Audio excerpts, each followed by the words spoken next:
أعوذ بالله من الشيطان الرجيم. بسم الله الرحمن الرحيم. وإذا ضربتم في الأرض فليس عليكم جناح أن تقصروا من الصلاة إن خفتم أن يفتنكم الذين كفروا إن الكافرين كانوا لكم عدوا مبينا.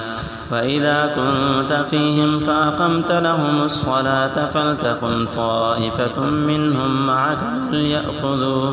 معك فليأخذوا أسلحتهم فإذا سجدوا فليكونوا من ورائكم ولتأت طائفة أخرى لم يصلوا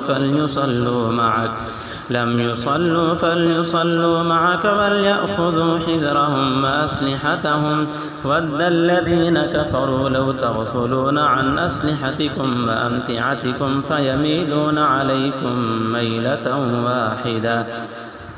ولا جناح عليكم إن كان بكم أذى من مطر أو كنتم مرضى أن تضعوا أسلحتكم وخذوا حذركم إن الله أعد للكافرين عذابا مهينا. فإذا قضيتم الصلاة فاذكروا الله قياما وقعودا وعلى جنوبكم فإذا اطمأننتم فأقيموا الصلاة إن الصلاة كانت على المؤمنين كتابا موقوتا. ولا تهنوا في ابتغاء القوم إن تكونوا تألمون فإنهم يألمون كما تألمون وترجون من الله ما لا يرجون وكان الله عليما حكيما. إنا أنزلنا إليك الكتاب بالحق لتحكم بين الناس بما أراك الله فلا تكن للخائنين خصيما واستغفر الله إن الله كان غفورا رحيما. ولا تجادل عن الذين يختانون أنفسهم إن الله لا يحب من كان خوانا أثيما.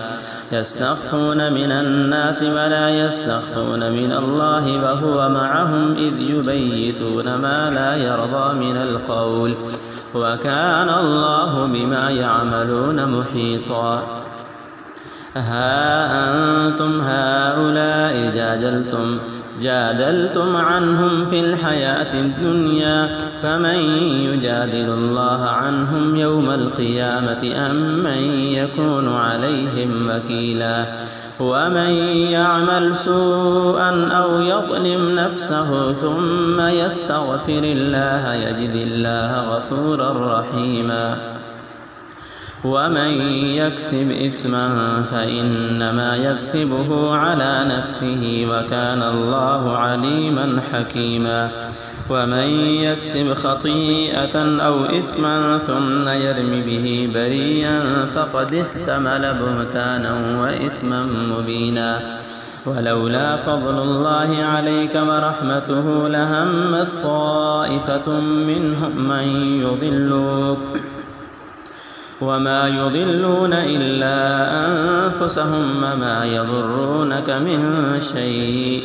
فأنزل الله عليك الكتاب والحكمة وعلمك ما لم تكن تعلم وكان فضل الله عليك عظيما.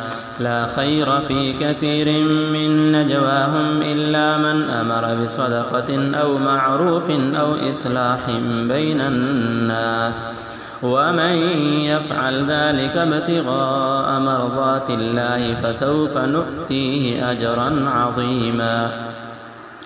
ومن يشاقق الرسول من بعد ما تبين له الهدى ويتبع غير سبيل المؤمنين نبله ما تولى ونصله جهنم وساءت مصيرا. صدق الله العظيم.